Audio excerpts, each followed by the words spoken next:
Okay, good morning everyone and Hazak Baruch. Thank you for joining us on this beautiful Thursday morning as we are studying together Perashat Ki Tavo. Of course, our Perashah is known for having in it the curses, okay? Very scary curses.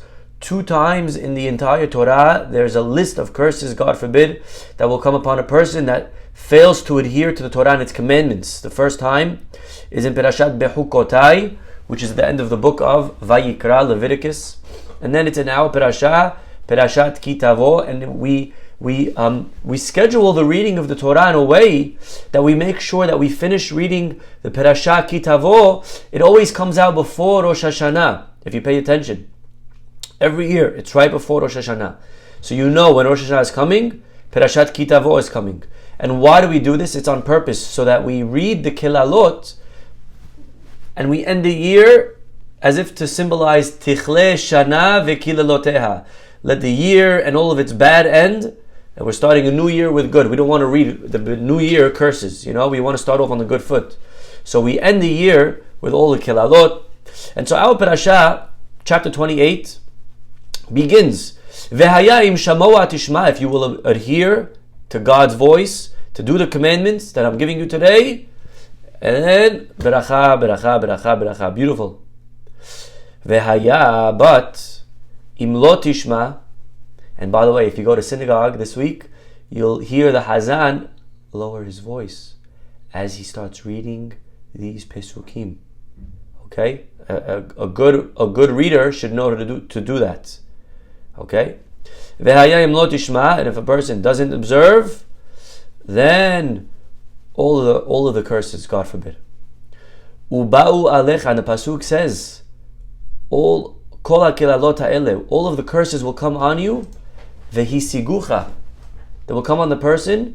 Vehisigucha. What does that word mean? Vehisigucha. Not only will the curses come to the person, but even if they try to run away from the curses, they'll hunt him down. Vehisigucha. They'll chase them down. Okay? Now, I understand that word, it makes sense with the curses.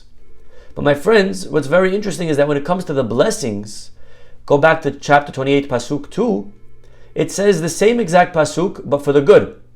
Uba'u alecha kol haberachot ha'ele, may all of these blessings come to you, vehisigucha, and hunt you down.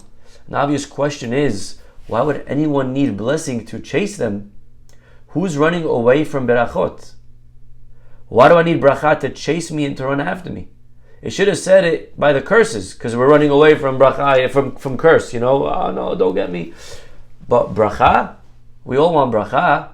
When bracha is coming, here we go, God, I'm ready. Why does God have to promise that the bracha is going to chase you? And the answer is, my friends, something very, very simple but very deep. And that is that not always in life does bracha come recognizable as a bracha. Not always in life do we see bracha as a blessing. We don't always recognize it as such. We all want success, we all want blessing, we all want bracha. We say, Hashem, give me bracha. And a lot of times God is sending bracha away, but it doesn't appear like bracha. You can't tell that it's bracha. And so in the beginning, sometimes bracha comes and it's not packaged so nicely. We all want bracha to come simple, in a suit, and a bouquet of flowers. But that's not always how good things come in life. Sometimes good things come and they're packaged in challenges, in stress. Here's a person that's praying for shidduch, and all of a sudden, this person comes into their life, and they're like, oh my gosh, they don't stop calling me, stop texting me, leave me alone, you're always messaging me, and we're running away from this person that we don't really know so much, and this is God's way of giving you a bracha. Maybe, how do you know this person isn't your future shidduch? But we're running away. We're running away from our own bracha. We're praying, God, give me bracha. God says, okay, here you go. And we're running away from it because we think that's the wrong person. Or God could be setting you up with someone for an amazing business opportunity, and they're coming to you in synagogue to talk to you, and you're like, oh my gosh, what I have to speak to this? I have no time for them. You're always bothering. I have to go to work. Please leave me alone. And you don't realize this guy has an opening in his business that could be worth, millions of dollars a year salary, and you're trying to run away from it. Moshe says that sometimes in life we're running away from the blessing because we think it's a challenge. We don't recognize that it's a blessing. David HaMelech says in Tehillim, Ach tov v'chesed yirdefuni. He says, God, please let good and kindness run after me. Because sometimes in our limited understanding, we run away, we try to avoid kindness. Rav Levi Yitzchak of Bardichev, he once saw a man running in the streets. He said, where are you going? The guy said, Rabbi, I have to go make money. Rav Levi Yitzchak said, who said your parnasah is that way? Maybe it's that way. Who said you're running the right way? The message that he was trying to tell him is that we don't know where the bracha is going to come from. Sometimes, in business, I'm sure, the truth is I shouldn't be talking today. The businessmen are the ones that have the most stories. You see a customer, you go there, you think he's the one that's going to give you the order. You go to meet somebody at a show in Vegas or in Chicago, wherever it is, and you think there you're going to see a specific person, and then you end up meeting somebody else that you didn't expect to meet there, and they're actually the one that you create the amazing relationship with. They're the ones that place a huge order that brings in the millions. They're the ones. In life, though, we don't always see it right away. We have to, though, always believe that sometimes Hashem is, when He's sending us things, we have to realize that there could be bracha over here. And bracha, again, doesn't always come easy. Success doesn't always come easy. You have today a generation of kids that all they do all day is on their phone, and they're seeing, success after success, whether it's an athlete or if it's a, businessman, a mogul, or it could be a writer or an artist. They say, oh, I want to be like that. I want to hit 57 home runs in a season. I want to win a Grand Slam in tennis when I'm only 19 years old. I wanna. But they don't realize, how much challenge and suffering and hard work came. You want the bracha, but the bracha doesn't always come easy. Bracha is a lot of hard work. Are you ready to wake up every single day for the next 16 years at 5 a.m.? Whoa! I don't want klala. I want bracha. That's right. That's the way to get to bracha. My favorite mashal, something that I've said in the past for sure. My favorite mashal in this area is that is from the movie Karate Kid. Do you guys remember the movie, The Karate Kid?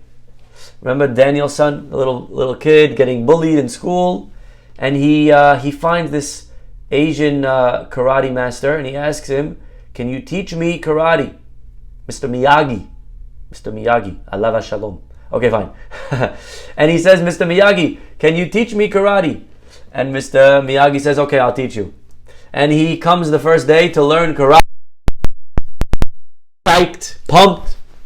And what does he have? He finds a list of chores. He says, "All right, I need you to paint the fence today." He goes, "What? Paint the fence?" And he says, "Yeah, you got to paint the fence. Paint the fence up and down, up and down." He's like, "All right, I guess I'll paint your fence for you, but then you'll teach me karate, right?" He goes, he paints the whole fence the whole day. His arm is killing him. The next day, comes back, he thinks he's going to learn karate. Nope. He says, "I need you to wax my cars. Wax on, wax off." Right? Guys, whole day waxing cars from Detroit, right? Then he comes the next day, he goes, "We're going to learn karate." He's like, "No, I need you to sand my deck." He's like, "Oh my gosh, this is like, minor labor over here. This is illegal." "Okay, I'll sand your deck." He stands there the whole day, he's sitting there sanding the guy's deck. At the end of the day, the kid, Daniel, he's like, "All right, you know what? I'm done with you and your dumb karate. I'm not going to be your slave anymore. I'm out of here." And he throws a towel on the floor. He starts storming out. Mr. Miyagi, he calls the kid. He goes, "Daniel, son, get back here." He goes, "No, I'm not coming back. That's it. I'm done with you and working for you for free. You told me you could teach me karate, and I'm here, and He's like, "Daniel, son, come back." He comes back. He's like, "What do you want?" He goes, "Show me, paint the fence." He goes, "What?" He says, "Show me how you paint the fence." "Paint the fence, paint the fence." "Yeah, paint the fence." "Show me how I taught it to you. Paint the fence, paint the fence, paint the fence, paint the fence, paint the fence, paint the fence." He's Kid does it. He does paint the fence. He says, show me wax on, wax off. Shows him the moves. And finally he says, okay, now show me again. Paint the fence. And the kid paints the fence. And as he goes up, Mr. Miyagi throws a punch up high and he blocks it. Sand the deck. And as he sands the deck, Mr. Miyagi kicks him and he blocks the kick. And there's this moment, this aha moment, that this kid Daniel realizes that he was learning karate. But it didn't look like karate. It looked like a bunch of chores. It looked like a guy making you work for him for free. It was only after, days and days of hard work that he looks back and says, wow, you know what? I have all of this muscle memory now, and I know how to handle this kick. I know how to handle that punch. So this is what it means that sometimes in life we run away from beracha. Sometimes we think that this thing here is the worst thing. We're running away from it. The guy's making me work hard. Hashem, why are you giving me these challenges? And Hashem is he's trying to teach us karate. Hashem's trying to give us the best life. Hashem's trying to teach us the skills that we need to move on, to succeed. But we don't realize that it's beracha. We run away from it. So really, my friends, beracha in life comes us to being able to do one thing. You have to do what's called reframe. You know what's reframe? Right now, you have a picture. You can't change the picture, but you could change the frame. You have to take what we see in life and just think of it differently. Instead of seeing it as a challenge, see it as an opportunity. That's all it is. There's something that we're going through. This can be a klala, or this can be a bracha in disguise. Everything in life, we have to realize things don't happen to us, they happen for us. And whatever we're going through in life, some way, somehow, can be a bracha, and Hashem sending it our way. Question is if we'll get it. A lot of us run away from bracha. Moshe Rabbeinu, he sees a burning bush. What does Moshe do? He goes to the burning bush. What would me and you do if we saw a burning bush?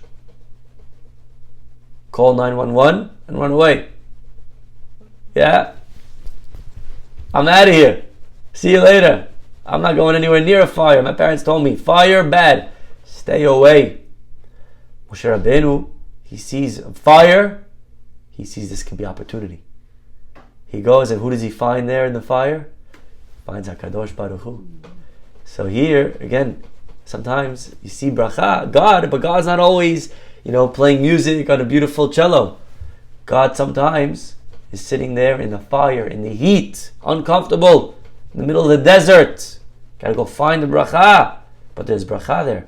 He becomes Moshe Rabbeinu. But again, it doesn't come from a nice, beautiful, lake view, mountain, Switzerland setting. That's not where he finds God. Bracha in life is there. But sometimes bracha looks like klala. Fire, desert, thorns, thorn bush. You want bracha, sometimes it's going to take a little kilala, it's going to take a little challenge. But the bracha is sure to come. We just have to have the right state of mind. We have to be able to reframe. Yosef HaTzadik. Yosef was sent to Egypt. His brothers sold him. Now what did Yosef say? When the brothers came many years later, they said, we want to apologize. We sold you. What did Yosef say to them? Baruch atah Adonai Eloheinu melech haolam shehakol nהיה b'ro. Yosef, he said to the brothers, sold me? You didn't sell me. Hashem sent me. You see the difference? Yosef, he's going through a difficult time. His brothers sold him. He doesn't have family now. He's all the way in Egypt. But he thought about it differently. Not as a sale, but as a mission. Hashem's sending me there. And he realized many years later, what do you mean you sold me? Look, I'm the viceroy. I'm the most successful man in history. I came from a kid. Imagine this story. This is like a real story of a kid who came from nothing. He lost his mother when he was sick. This is the perfect candidate for depression and drug addiction and therapy. And Yosef becomes the viceroy, in charge of the world's food. There's no jokes. You know how he does it? Because Yosef knows how to reframe. Yosef knows that sometimes in life, bracha could appear like klala. He doesn't get scared from challenge. Yosef sees something bad, okay, but it could be bracha here.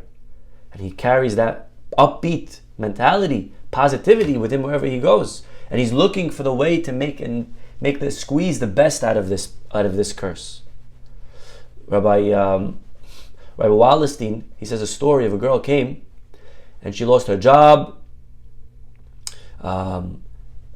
She had actually an amazing life. Okay, she had a great job, healthy. She was engaged. All of a sudden, guy comes to her one day. He says, "Listen, I'm sorry, it's not going to work between me and you. We have to break up."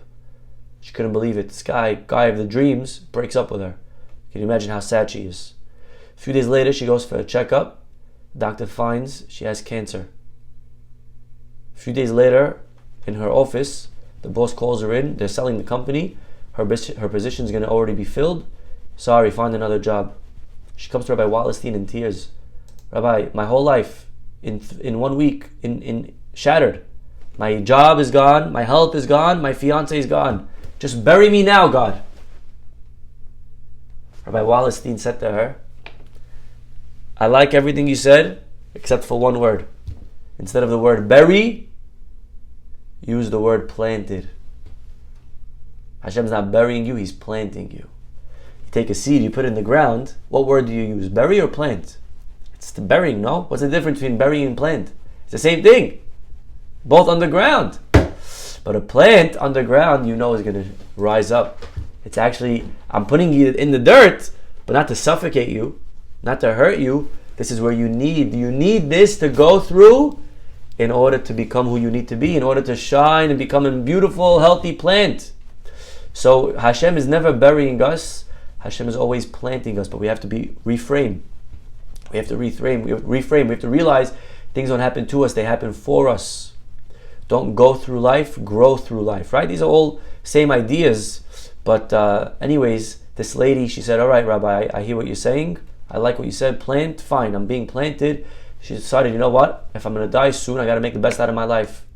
She goes out, while she's doing all her therapy or treatments, she starts all of these classes, organizing rabbis' houses, brachot parties, etc. As she's, organizing, a few months later, miraculously, her health improves. Everything's gone. Faster than the doctors expected. Through one of the parties, one of the people that she hosted a party in, the bracha party or whatever these classes, the host was single. He saw her, he liked her, he asked her out. They got married. She realized this guy better than even my first fiance that I was going out with. Then she said, not only that, but Rabbi, he has money. I don't have to work. And now she is living the best life in the world. But it all comes through a little bit of a challenge. Here, a lady, she's running away from bracha. God was giving her bracha. The only way she meets her husband is through these organizations, these events, these programs that she's organizing. So in life, we have to be able to recognize that there's a test. We don't like tests. But you need to pass the test in order to move forward. And in life, if we could realize that there's a test over here, and Hashem is giving us a test. Rabbi Malka from Deal, he gives an amazing mashal. He says, imagine you're asking Hashem, imagine you need money to buy a house. You need $3 million. Where are you going to get You don't have $3 million. You don't have $3,000. Where are you going to get $3 million? So what do? So you need to buy a house. Imagine you get an email from Shamayim. They send to you, listen, Rabbi Mizrahi, we know you want to buy a house. You need a bigger house. Your family's growing. We're ready to give you $3 million in the mail. Just going to give you one test first. Tomorrow, when you wake up, you're going to see your kids, they left the shoes on the top step. And it's your pet peeve. You don't like shoes around the house. You always, shoes have a place. When you come in, you leave the shoes by the door. I don't want shoes all over the house. There's going to be a shoe. Not only it's going to be on the top step, you're going to trip over it, you're going to fall, and then on the bottom step, Your wife's going to be there with a cup of coffee. It's going to spill all over you. Okay, and add whatever else you like to the example. Then, depending on how you handle that test, we give you $3 million. If you yell, what's going on? Where's the order in this house? What's going on over here? There's chaos. It's ridiculous. If you scream and yell, if you take it besimcha, we give you $3 million. Now the next morning, the guy comes down. He sees shoes in the top step. Now the guy, he's ready. Bring it on. You know what I mean? He falls. The guy's laughing. He gets to the bottom, coffee all over. He's happy. Let's go. Spill it, honey. I'm ready for you. Sometimes we have to take the challenges of life besimcha. I know it's easy to do here because you know there's a test. They told you. But imagine you can live life always like that. You get a ticket. Now, obviously, if it's your fault that you got a ticket, it's your fault. But sometimes it was a mistake. We got carried away. Someone needed us and we get a ticket. We didn't pay attention. We have to realize there's a bracha over here. Maybe Hashem's giving me a test. That if I pass this test, He's giving me the best life ahead. The story of a lady in Israel. She was a widow. She needed to make parnasah. So she decided to go into furniture. She ordered catalogs. She figured every day someone's getting married and they need furniture. It's a good business to have. And sure enough, every day people ordering. And she didn't know where is she going to keep the stuff. She kept the stuff. You know where she kept all her furniture? In the hatzer, in the courtyard of the building, the shared space. Now you imagine the neighbors, they're very annoyed. They're like, hello lady, it's not your personal property here. You can't just leave your stuff. You can't just, put your furniture. We have to park. We use your courtyard. It's shared. You can't just... They tried telling her a few times. She's like, yeah, don't worry. I'm moving it. She never came to move. There's one guy, he was a hothead. He said, that's it. I'm going to take matters into my own hands. He goes, he knocks on the door. He says, listen, lady, I'm giving you till Monday. If you don't move the furniture, I'm moving it for you. She's like, no, don't worry. I promise. Okay. Sure enough, Monday comes, Monday goes. She didn't move it. Well, she hears the next day, big truck backing up into the courtyard. The guy starts loading the truck, furniture. She comes out yelling, no, I need my parnasah, I need to feed my kids. She's crying, she's yelling. The neighbors, they don't know what to do. On the one hand, he's right. On the other hand, they feel bad. They call the rabbi. The rabbi runs over. He looks, he says, listen, says to the guy, listen, really, you're right. Really, you have every right to do what you're doing. It's common space. She can't use it for herself. But, maybe Hashem's testing you. Have rahmanut over here. Maybe you're passing a test that you don't know what it's for. The guy, he listened to the rabbi, he said, okay, he unloaded. The lady, she thanked him, I'm so sorry, I'm going to move it, I promise. A few days later, the guy's coming home. He gets to his block, he sees fire trucks, ambulance. What's going on? He gets to his building, he sees a whole crowd of people outside of his apartment. He gets home, he finds out his son, little 2-3-year-old kid, was on the balcony.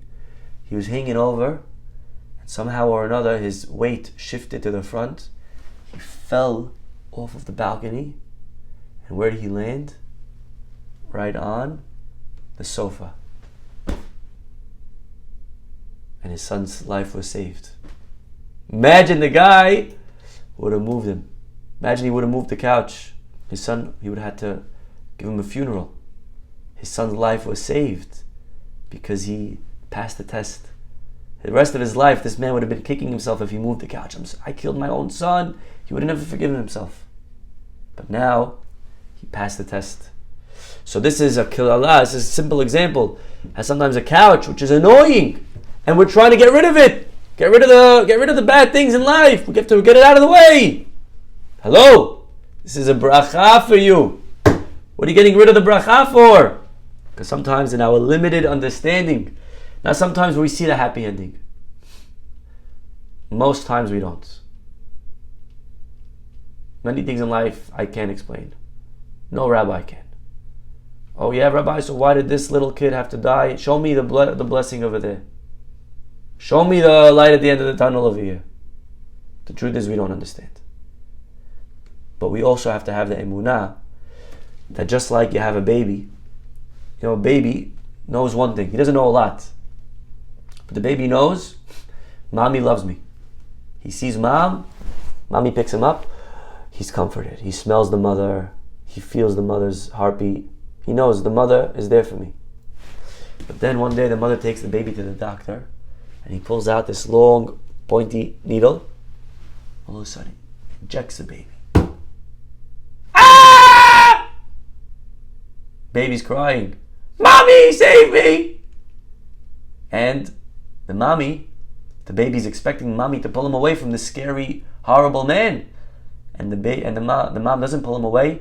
The mother keeps the baby there, holding his hands down. Shh, shh, shh. She tells the baby, what do you mean? Shh, the guy's hurting me. Mommy, save me from him. Don't you love me, mommy? And what is the mother thinking? Of course I love you. That's why I'm giving this to you. The baby doesn't understand. His limited brain, small brain, he doesn't understand that this is helping me. He doesn't realize that my mother is giving me vaccine over here to save my life later. She's doing it out of love. Because he's small. One day he becomes bigger, he understands. But now, right now, if you try to explain the kid all day long, he'll never get it. As small as a kid's brain is compared to his mother, we have to realize ours compared to Hashem is even smaller. Our brain, as smart as you are, you graduated where? Which college? You name it. Your understanding, your intelligence compared to Hashem is even smaller than that of a baby to an adult. And therefore, we need to have the emunah that gamzu letovah. This is also for the best. We trust that it's somehow Hashem doing it, and somehow it's a bracha. And we could take this and make a bracha out of it. And sometimes we're lucky. We see the baby, how the couch saved his life.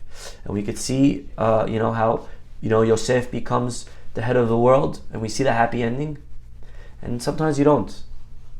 A lot of times we don't. This is what Moshe Rabbeinu says. Uba'u alecha. I bless you not only that the blessings should come your way, but even if you run away from the blessing, even if you don't realize that it's a blessing, even if you think it's a bad thing, even if you're running away, Hashem, please save me from this, get it away. Even if you're running away, vehisigucha, the blessing should always chase you. The blessing should always pursue you. The blessings in life that are supposed to come our way should always come and catch us, no matter how far away the other way, the wrong way, we run. Okay, everybody, we'll stop over here. Have an amazing day. Have a wonderful day. God willing, we'll see you all tomorrow. Bye-bye.